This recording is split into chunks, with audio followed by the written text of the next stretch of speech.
Today is the feast of the chair of St. Peter the Apostle. Ostensibly, today is a feast of a thing, the chair of St. Peter. And that thing is a wooden chair, supposedly but not verifiably from either St. Peter's time or the 6th century, to commemorate St. Peter's presence there in Rome. It was encased in a bronze sculpture in the 16th century by Bernini and occupies a place of honor in St. Peter's Basilica. But in the broader sense, this feast is intended to recognize the unity of the Western Church, led and shepherded by the Pope. In the first reading from the first letter according to Peter, we hear Peter exhorting the presbyters to tend the flock as God would have it, being examples to the flock. Our gospel from Matthew focuses on Peter's selection by Jesus to be the rock upon which he would build his church. We hear, "Whatever you bind on earth shall be bound in heaven, and whatever you loose on earth shall be loosed in heaven."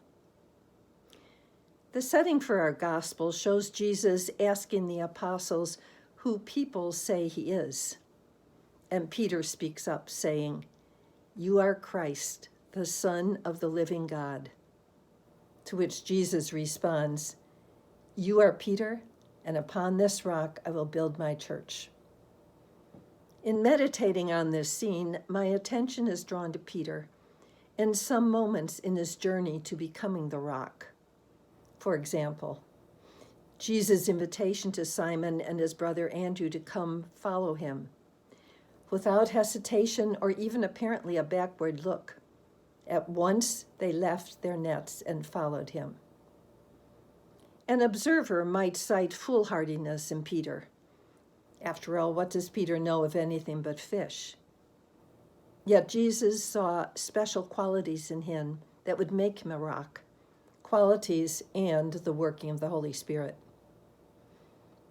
A few weeks ago, we saw a humble Peter in Luke's gospel, after catching a great haul of fish, falling to his knees and saying to Jesus, "Depart from me, Lord, for I am a sinful man." And Jesus replying, "From now on, you will be catching men and women." Or yet again at the seashore, after Jesus' resurrection, jumping into the sea, bringing in the fish, receiving Jesus' mercy. In John, Jesus says, "Simon, son of John, do you love me more than these?" Peter's response, "Yes, Lord, you know everything. You know that I love you." And Jesus' response, "Feed my sheep." Back to today's gospel. One might wonder why Jesus would designate this fallible man to be the rock on which Jesus' church would stand. Peter, so human, reflecting us in our own desire to love and follow Jesus, yet so often failing to meet the mark and always being called back to forgiveness.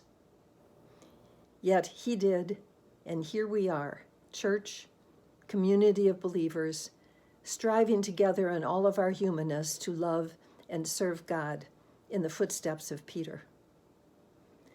For many decades, I looked at this gospel passage solely through the lens of ordination and confession, to understand this passage as primarily referring to the institution of ordained priesthood, and with that, the conferral of power to bind and to loose. But we might look again at this passage to see its implications for us personally, as lay people as well as ordained. We too, it seems to me, have the opportunity to bind and to loose. Certainly not in the confessional for us lay people, but as importantly or more importantly, with each other in our daily lives, through our power to listen, forgive, and show mercy. We have the choice to hold tightly to hurt and offense, to nurse it, to allow it to grow, to bind, Or, on the other hand, we have the choice to let go of the hurt, to loose through forgiveness and mercy to each other. And the same might be true as we look at ourselves, to offer ourselves similar understanding and forgiveness. Perhaps that's the invitation for us today as we reflect on this feast.